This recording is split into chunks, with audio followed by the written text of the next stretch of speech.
Hoy ocurrió algo muy importante.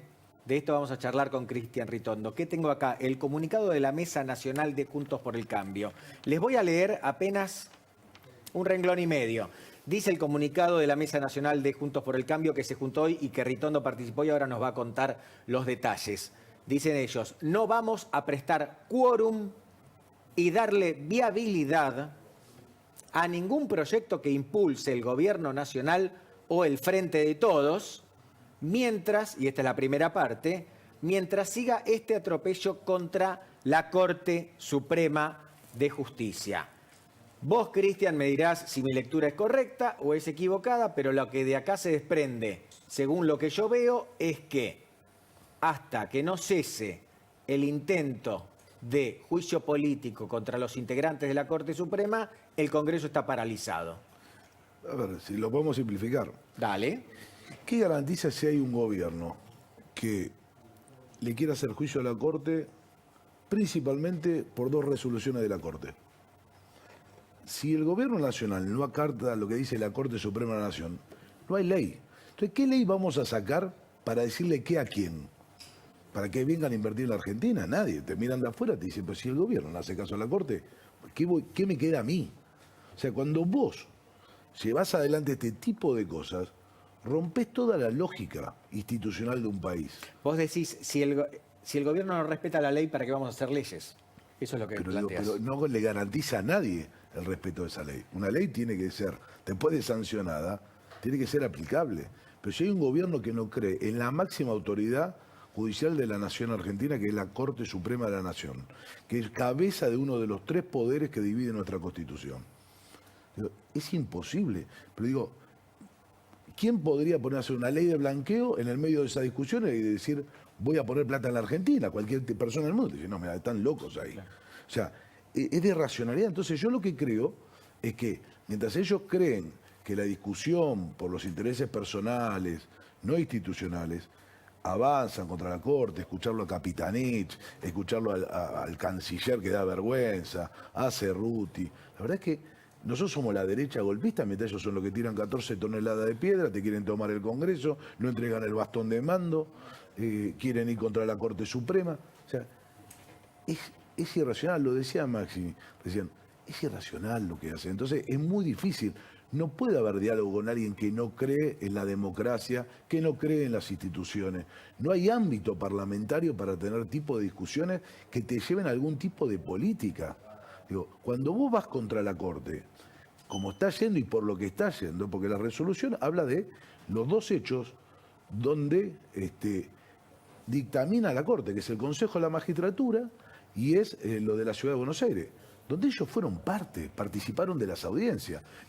Como perdí la audiencia que fui, no me importó. O sea, es irracional, no le da seguridad jurídica absolutamente a nadie. Con lo cual, ninguna ley tiene seguridad jurídica. La Argentina perdió la seguridad jurídica.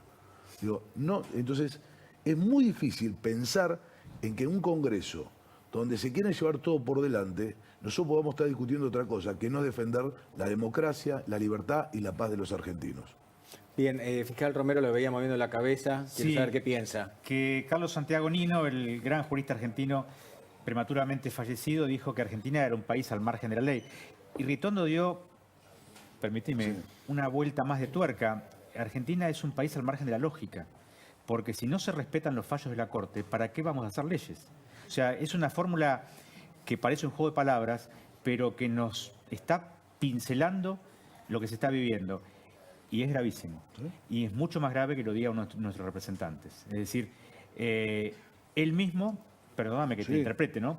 No tengo esa autoridad, pero está demostrándonos a los representados de que el sistema es impotente si las máximas autoridades no respetan nada más y nada menos que al guardián de la Constitución, que es la Corte Suprema de Justicia. No es un poder que nadie eligió, como dice la señora vicepresidente, como dicen algunos funcionarios. ¿A ustedes quién los votó? Nadie. Obviamente que a los jueces no los vota nadie.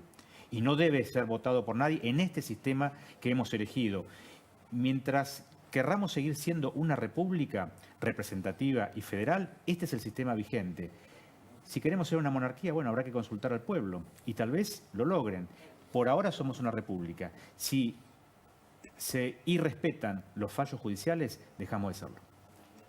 Bien, a mí me da la sensación de que toda esta pelea va a recrudecer a medida que avance el año por dos cuestiones. Primero, van a avanzar otras causas judiciales contra Cristina Kirchner, no solo esta por la cual ya tiene una condena, que todavía no está firme, pero que tiene una condena, van a avanzar otras causas judiciales. Y al mismo tiempo va a seguir el clima electoral. Entonces, mi pregunta, Cristian, ¿vos considerás que esta situación que estamos viviendo hoy, en los primeros días de enero, por otra parte, acaba de comenzar el año, puede llegar a profundizarse al calor de toda la disputa que genera un año electoral o debería tender a otra cosa?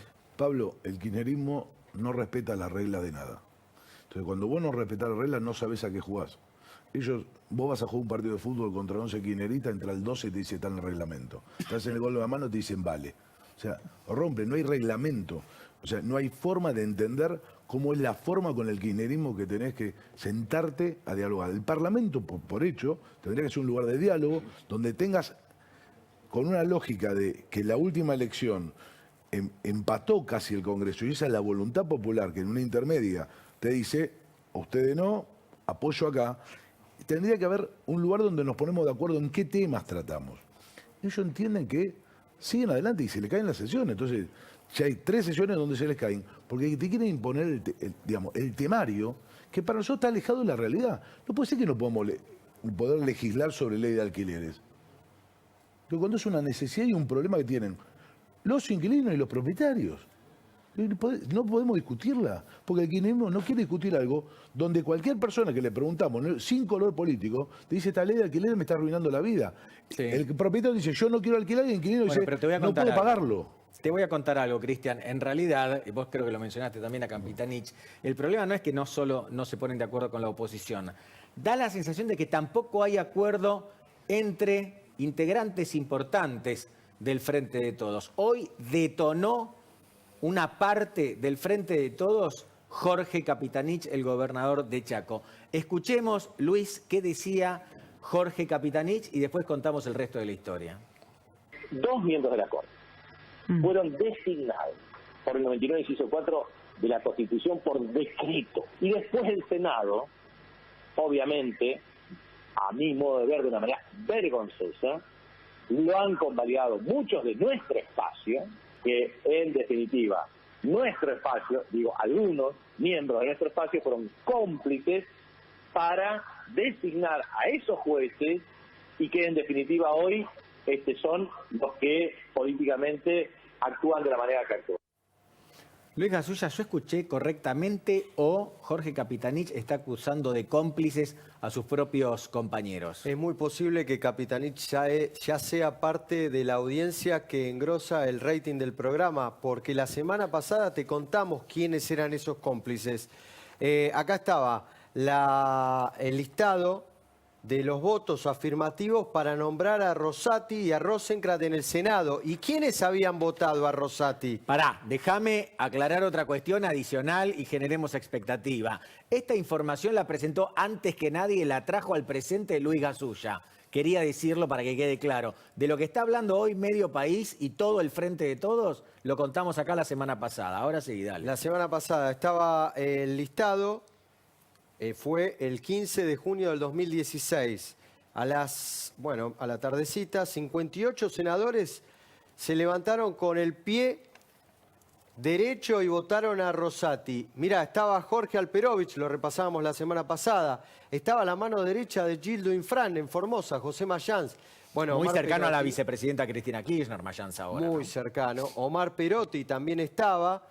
Estaba Rodríguez Sá, estoy chequeando, sí, estaba Adolfo en el 2016 y estaba Gerardo Zamora. No, pero ya te dije que no es el gobernador de Santiago del Estero. ¿Cómo va a votar a Rosati y a Rosenkrantz y ahora decir las cosas que dice sobre la coparticipación y la Corte Suprema de la Nación? Es muy Debe posible ser otro. que en el 2016 consideraban que Rosati era propio, que era peronista, y de hecho Rosati es peronista. Pero igual Zamora no es radical, uy, qué confusión que tengo. Bueno, la confusión no la tienen en La Rioja. En La Rioja no están confundidos, porque la campaña contra los integrantes de la Corte Suprema de Justicia ya llegó a una escala en la que vos llegás a La Rioja, llegás y vas a ingresar a la gobernación y te encontrás con esta información. Mirá, estos carteles gigantes. ¿Quiénes son? Así te presentan qué en La feo Rioja. Vos vas a esto. entrar. Hay un parlante. ¿Están hablando de los problemas en La Rioja? No, están hablando de Juan Carlos Maqueda. Juicio político en defensa de la patria y el federalismo. ¿Quién es? Ricardo Lorenzetti. Ahí llegan a leer, dice, conoce a la cúpula de la UCR, Lorenzetti. Lo acusan de estar vinculado con la UCR. Pensar de que lo había denunciado Carrió, ya no entendemos nada. Fíjate la otra acusación muy grave que es contra Rosati y Rosenkrantz, que es la siguiente foto. También están ahí. Te presento. Mirá, ahí lo tenés toda la imagen. Si llegás a leer esa letra te llevas un premio. Pero acá lo tengo y es muy grave. Es Es muy grave Gasulla. lo que te dice. Es más vivo de que Pichetto, Rosati. Gasulla. Rosati, actual presidente de la Corte Suprema. Insólito, se autoelevó para hacerlo. También hay algún error ortográfico allí en los que hicieron el cartel. Entró por decreto de Macri. Bueno, se Esto olvidaron no es de esto. así. No. Esto, a ver, cortémosla con la desinformación. No es así. Y Hubo el voto de primero un los senadores de La decreto. Rioja. Su principal ¿Cómo, Cristian? Y también el está. voto de los senadores de La Rioja. Tenés razón, también están los senadores de La Rioja. Sí, Su pero aparte principal operador es el actual prófugo Pepín Rodríguez Simón. Votó a favor del 2x1, favoreciendo a los genocidas. Bueno, de Rosenkrantz también tienen palabras fuertes. Es el abogado de Clarín, dice. Otras grandes empresas corporativas, entró por decreto. Su principal operador es el prófugo Pepín Rodríguez Simón. Fue el ideólogo del 2x1 a los genocidas. Sus fallos son siempre son antiderechos laborales. Bueno. Se olvidaron que fue ministro, ¿no? Claro, porque De Kirchner. acá tengo Claro, la foto, acá Maximiliano. tengo la foto con Alberto y Néstor. Mirá qué rápido. A ver cómo mostramos esa foto. Y pará, Mostrala que está la magia de la alguien- tele. Está alguien que fue jefe de gabinete, ¿no? Alberto Vení, Fernández. ahora mostrala. Ahora que Acá corrimos está. todas las cámaras, mostrala. Alberto Dale. Fernández. Ahí está, ¿eh? Alberto Fernández, Néstor Kirchner. ¿Pero la tenés de Y fondo el de pantalla, denunciado. Maximiliano? No. De fondo de pantalla tengo a mis hijas. Por suerte todavía estoy equilibrado. Bien, bien. Impresionante la historia. ¿Te quedó algo más? No, pero sí, me quedó para repasar, saber quién era el gobernador, quién es el gobernador de La Rioja. Porque hubo Quintela. una frase muy fuerte de Quintela. Quintela. Tiene un club de fans en el Comité Nacional de la UCR, Quintela. Sí, para repasarlo, porque Quintela, cuando estábamos en la pandemia, él pedía abrir los clubes, los cabarets. Sí, los cabarets. Y después le dijo algunas palabras al radicalismo. Escuchémoslo. Dale. Yo defiendo los intereses de mi provincia desde ya, y tengo un concepto con respecto a los integrantes de la Corte. No me merecen el menor de los respetos. No me lo merecen, por lo tanto tampoco yo, esto es una cuestión personal mía, tampoco le voy a hacer caso, ni tampoco voy a acatar fallos de ellos. Si quieren venir a buscarlo, que lo vengan a buscar, pero no voy a acatar fallos de ellos, ni tampoco me interesa lo que ellos digan. Fiscal Romero, un comentario final con respecto a lo que dice Quintela. Una palabra. Así es Argentina, país de guapos. Bueno, pensé que iba a ser, me tranquilizo, que lo había apurado tanto, pensé que iba a ser un poco más peligroso. Me quedo con eso. Facundo, una palabra. No, con me respecto parece a que esto. lo que vos decías tenés razón, ¿no? Es muy difícil. Los años electorales suelen ser poco productivos en términos legislativos, en general, ¿no? Porque se suele atender más la agenda electoral que la agenda legislativa. Si a eso le agregamos esta confrontación y le agregamos la tensión que hay hacia el interior del oficialismo, que no es un dato menor. El oficialismo ha perdido su liderazgo, que es Cristina Kirchner. ¿Por qué lo ha perdido? Porque no es lo mismo. Digamos, hagámonos esta imagen. Es como si fuese una jaula de leones que el domador está afuera. Si el domador está afuera, no hay quien ponga orden. Entonces hay una disputa ahí por el liderazgo que no se va a zanjar. No se va a zanjar hasta que el peronismo no tenga un nuevo líder. Por lo tanto, es muy difícil pedirle a esa fuerza política una homogeneidad en sus posiciones como para poder acordar. Si a eso le sumamos el año electoral, me parece que lo más probable es que esta parálisis que anuncia Cristian se mantenga y se sostenga en el tiempo, ¿no? Facundo, muchísimas gracias. Fiscal Romero, muchísimas gracias. Muy, pero muy interesante. Vamos a ver qué pasa con el peronismo, porque hubo novedades en el peronismo. Pero antes le quiero preguntar a Camila Dolapjian, ¿quién gana? ¿Quién pierde en el frente de todos con este río revuelto? Y hay varios, Pablo, pero hay uno Contámelos. que seguro que tiene su agenda paralizada prácticamente porque tiene que continuar con su gestión, su perfil de gestor, y ante esta situación se le traban algunas cosas. Tenemos un pequeño juego para hacer para descubrir quién es. A ver. La producción siempre muy atenta. Ya lo identifiqué, Y sí, ya lo identifiqué. señores y señoras, claro que sí, porque Sergio Massa tiene varias, por lo menos 5 o 6 leyes económicas en carpeta que necesita aprobar lo más urgente posible. La principal, obviamente, es la ley de blanqueo. Hoy Francisco Juez también una buena nota en La Nación contando algunas de las perlitas, pero en definitiva ya está vigente el acuerdo de intercambio de información con Estados Unidos y necesita esto para hacerlo entrar en vigencia a pleno. Mirá, ahí lo tenemos. Sergio Massa es el gran perjudicado, claro, porque Massa es el que está más abocado a la gestión de gobierno. Prácticamente que les diría que la gestión de gobierno depende de Sergio Massa.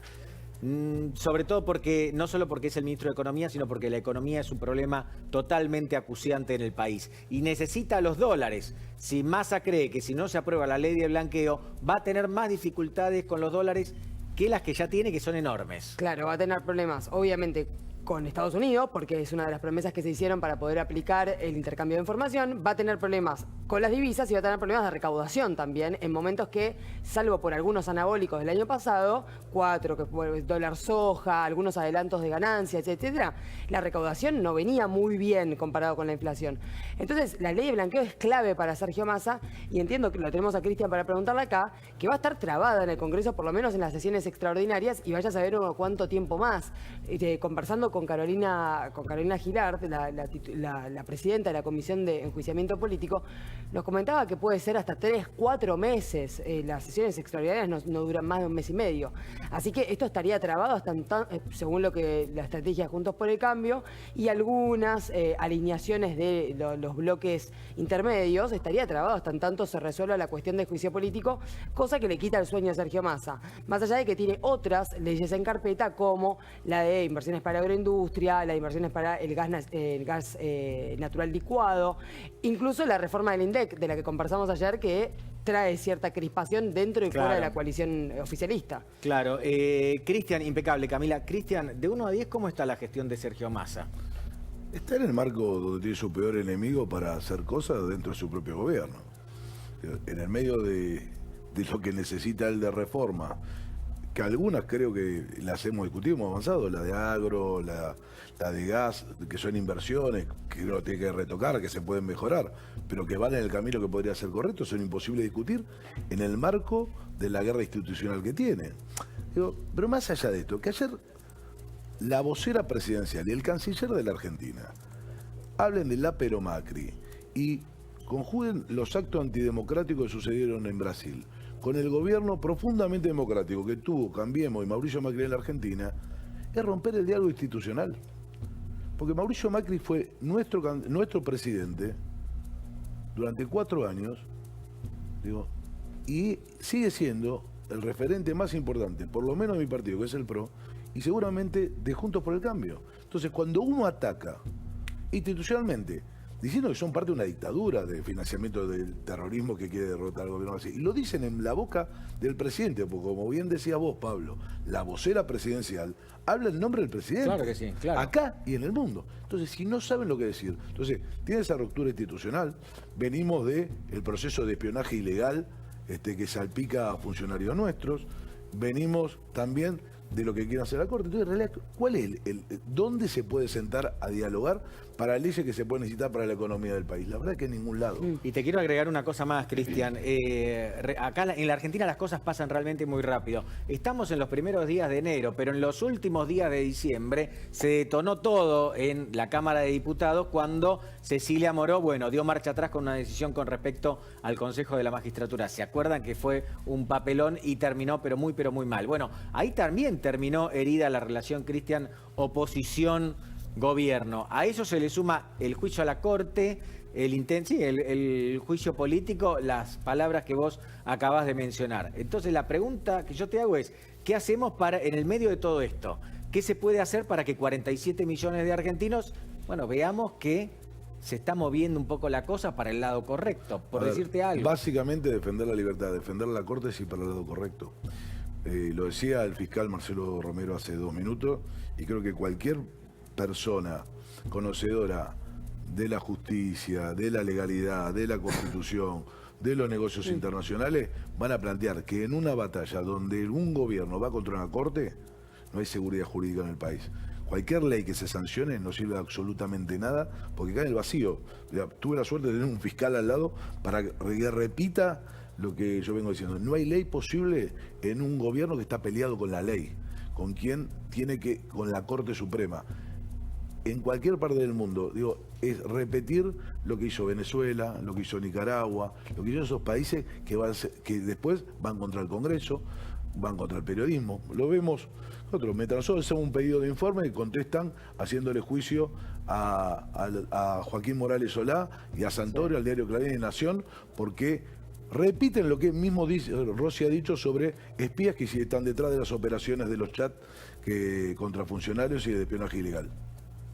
Camila, vos querías decir Sí, algo. no, que en esta guerra, como decía Cristian, el rehén está siendo Massa, justamente. Esto es innegable, que lo que están, de alguna manera, lo que se está utilizando Digamos que como... Cristina y Alberto no le simplifican la cosa Y claro, en el tembladeral que y es la claro, economía y argentina. Juntos por el Cambio entiendo que algunas de estas leyes ustedes estaban dispuestos a discutirlas porque no son necesariamente malas. En esta situación Sergio Massa se encuentra en el medio y lo que conversaba con algunas personas allegadas al ministro es que eventualmente él intervendría a intentar mantener conversaciones. Ya lo está haciendo, en No, realidad. siempre lo hace Massa, Siempre lo hace, siempre lo hace, pero eventualmente todavía no se llamaron a extraordinarias en definitiva. Si va a estar todo trabado, hoy mismo anunciaron esta estrategia. Bueno, efectivamente todavía está en el despacho del presidente el pedido de sesiones extraordinarias. Vamos a ver si efectivamente lo manda, si se abren, si hay quórum, etcétera. Pero eventualmente Sergio Massa saldría un poco más de su rol de gestor para entrar en un rol más político y conversar con algunos de los Yo te principales aseguro- referentes de Juntos por el Cambio y del Frente de Todos para amortiguar la situación. Yo les aseguro que Massa hace eso, se Obvio. los aseguro, pero claro, la cosa no está fácil porque todo el mundo quiere ganarse el favor de Cristina, sobre todo en un año donde ella tiene que definir muchas, pero muchas candidaturas, porque las candidaturas en el Frente de Todos las define Cristina Kirchner. Maximiliano Guerra, ¿cómo ves lo que queda del año electoral? ¿Crees que la oposición va a tener un buen papel, tiene todo dado, la tiene fácil, la tiene complicada? Sí, sí, Escucho yo creo- versiones de todo tipo, por otra parte. No, yo creo que va a ser un año, a ver, es un año electoral, un año difícil, porque hay mucho poder en juego, hay mucho cambio por hacer, hay mucha propuesta de un lado y del otro. Una cosa es continuar con lo que estamos, otra cosa es lo que se quiere hacer desde nuestro lado, que es distinto, que es, como lo dije antes, recuperar valores, recuperar la educación, recuperar el trabajo, la cultura del trabajo. Tenemos que volver a la cultura del trabajo. A ver, estamos escuchando, mira, vengo de San Juan, justo vengo de San Juan, y escuchaba que, o sea, la gente tiene un montón de producción colgada del árbol y no tienen gente que vaya a trabajar, pero eso es culpa de los planes. Porque no quieren perder el plan, no van a trabajar a la cosecha. Entonces vamos perdiendo productividad también. Hay muchas cosas para hacer. El año electoral creo que va a ser muy peleado, va a ser muy justito y va a estar muy a los codazos. Pero creo que la sociedad hoy en día ha llegado a una madurez y está viendo cosas y está viendo qué es lo que quiere, como decía antes, ¿no? Que estamos todos viendo un poquito, ¿no? ¿Cómo hacemos Claro. para tener una política de Estado a largo término y pensar bien un país, cómo lo queremos a futuro? Bien, otra vez tenemos información urgente, la trae Camila, pero primero la presentamos. Atención, información urgente.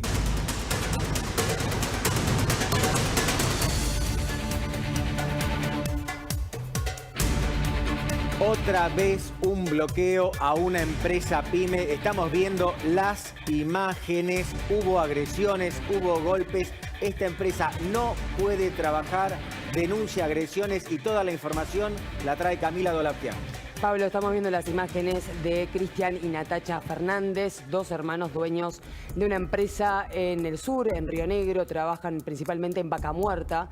Esto que estás viendo son los resultados de una pelea, en realidad una pelea ellos a la defensa, una agresión física hecha por los sindicalistas, por un grupo de sindicalistas de petroleros. Tenemos un audio sobre qué ocurrió en esa reunión que terminó a los golpes. Lo escuchamos, lo escuchamos. Instalaciones de taller sin aire acondicionado. No sé si te dijeron que nosotros en Roca estamos montando un taller que va a ir a Planta de Arena. No. Bueno, viste, dan información a media. Si querés los invito, yo te digo lo que los yo invito veo. algún día que se acerquen, después de tanto tiempo, algún día vayan para allá. No, yo te estoy hablando de Añelo.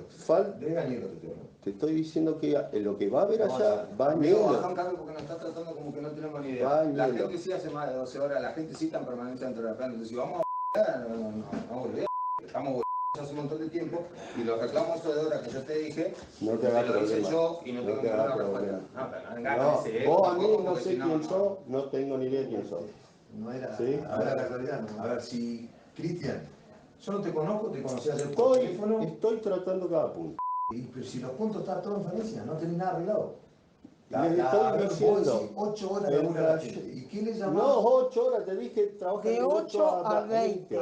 A 20, más de 12 horas de labura. No, son 12 12 horas, de 8 a 20 son 12 horas. ¿La matemática? Van manejando 8 horas de trabajo. Y ahí, el día que le pase algo, no sé qué va a hacer. Porque no puede hacer laburar 12 horas a la gente y pasarlo a manejar. No puede. Permanencia hacen. Bueno, eso tomalo, anotalo. ¿Lo anotás? Tomalo. Ellos ayer estaban durmiendo ahí y se quedaban a dormir ahí. Se te quedó 4 personas se quedaron a dormir ahí. ¿Sabés por qué Yo estoy todos los días en Mira vos, gracias, porque voy a investigar quién es y los voy a sancionar. Porque no tienen por qué dormir. ¿Por qué tengo que sancionar? Porque sí, porque no tienen que ir a dormir, vos tienen te que ir a estás trabajar. equivocando, vos te estás No, no me equivocando. estoy Y no te equivocando. vengas a hacer acá la teoría, si no parate y date la y acá no, acá no van a venir. No, tómeselo acá, boludo, tómeselo. Tómatela, boludo, tómatela la mierda acá, tómatela, la puta madre. Vamos,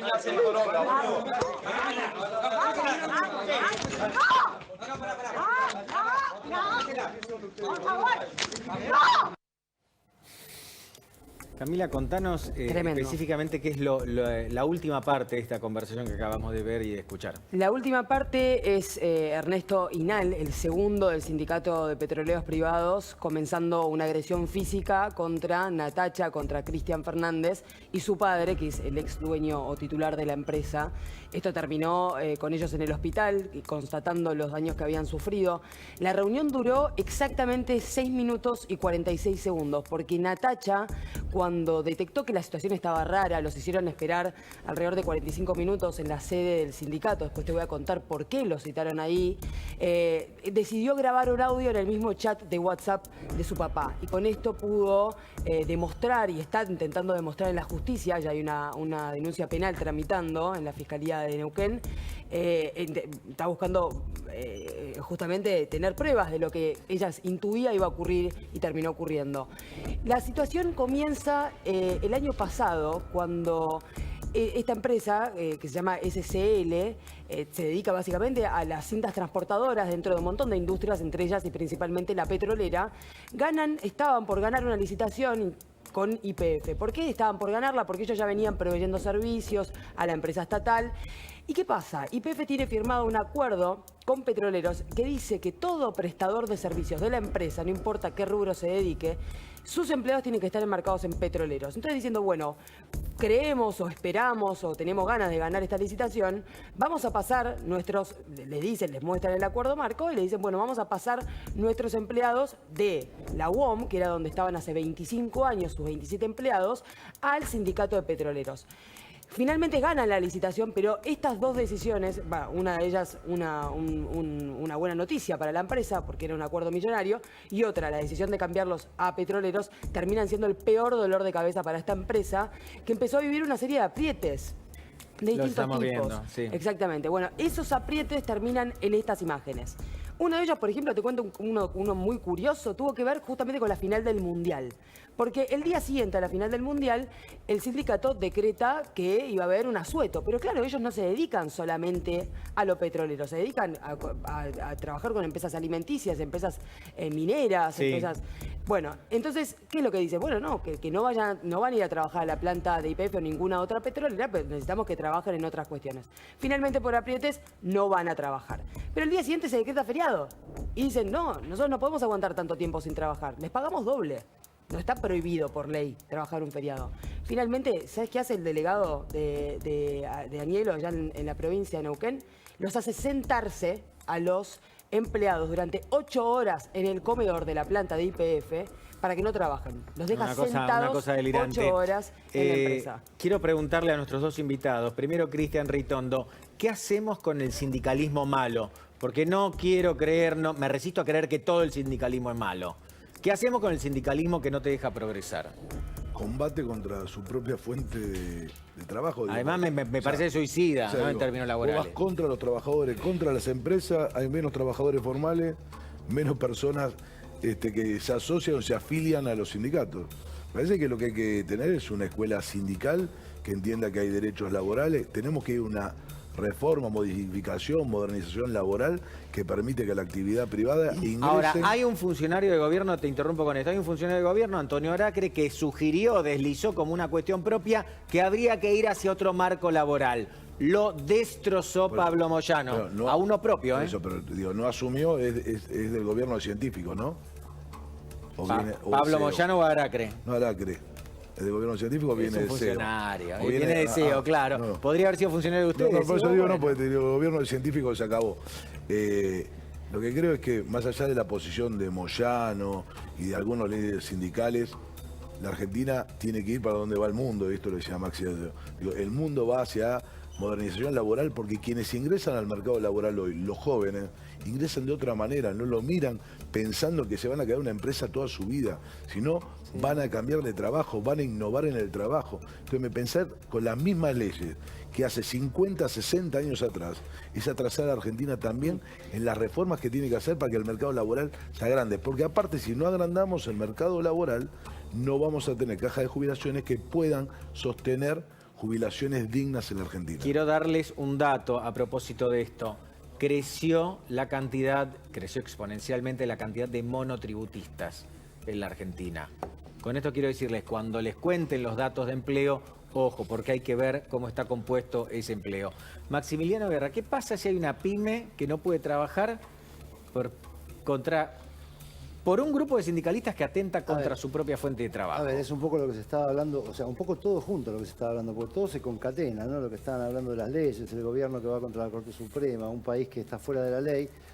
Evidentemente, ¿qué pasa con todos estos parates que te ponen los sindicalistas, o los malos sindicalistas, como lo querés llamar vos, a las empresas? ¿Qué pasa con ese empresario? Y se tira para atrás. Se va a poner la empresa a Chile, se va a poner la empresa a Brasil, se va a poner la empresa a Uruguay. Y entonces, ¿qué pasa con nosotros? Tenemos cada vez menos trabajo. En lugar del sindicalismo, ayuda a que el trabajador esté protegido y que tenga trabajo y que esté bien asistido por ese trabajo y quizás en un problema poder asistirlo también como defensa del trabajador, le está quitando el trabajo. Está siendo cada vez peor. Entonces las pymes son cada vez más chicas, las pymes se arreglan con monotributistas y después ¿qué pasa?